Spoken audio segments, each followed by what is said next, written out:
Let's talk 250s here in Gillette Stadium. When the covers were peeled back, track not too bad, but the rain was relentless. The fans were undeterred. They wanted to come here and see the likes of Tom Vial keep his points lead and maybe become a 6th different winner in the 250 East Division for the 2025 championship. Well, when it was time for the gate to drop, unfortunately, Tom Vial did not feature. RJ Hampshire did, but he went down and took Seth Hammaker with him. That was total mayhem right there, and I think he hydroplanes a little bit on the wet mud, initiating the turn, that left-hand first turn.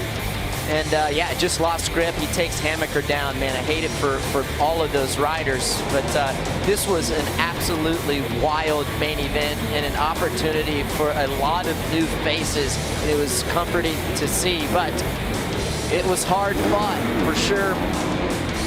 Here early on in the race, leader goes down, and Hymas was close.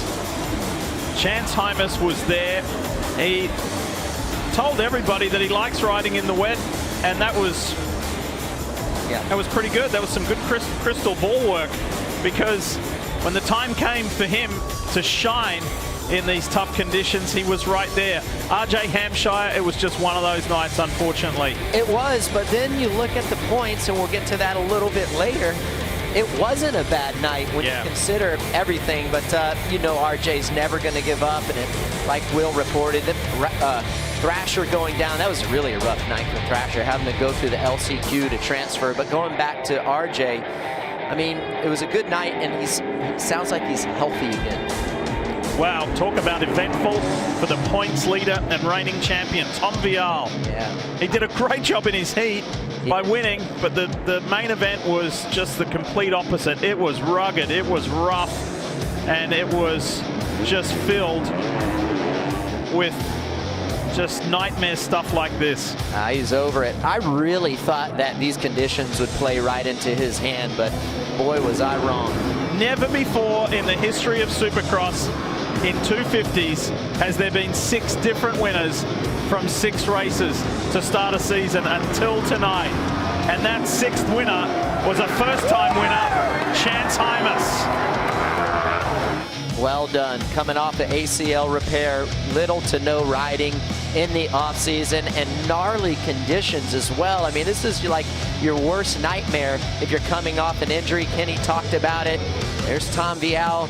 Stuck in the manager's tower. This is the biggest loser of the weekend. Now his points deficit is gone. He's tied with RJ Hampshire. And again, even though he's tied, I think we see a 7th winner. Could you imagine that? Yeah, I mean, he hasn't won yet. That's what I'm saying. Yeah. But it was all celebrations for Chance Hymas, and rightfully so.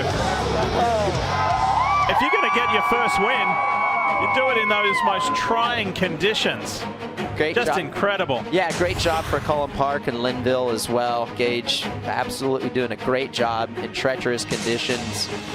And it's cool to see them up there. And Justin Rodbell. Daxton Bennett did it tough, but hung tough to get a top 5. And Lance Cobush, it was an eventful night. Jack Chambers, Mark Finnis ended up starting the day being the fastest qualifier. Seth Hammaker rallied for a top 10 just ahead of Preston.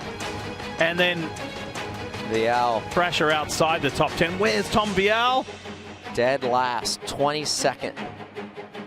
That's crazy. Ricky, you mentioned the points earlier. It has had a massive shake-up because Tom Vial came in with a 10-point advantage. There's now 10 points covering the top 5. We couldn't ask for it to be any closer. Remember when we showed that shot of RJ laying on the ground, picking his bike up, and it was a rough night. But when you look at big picture, he's only 3 back. Yeah, he's right there.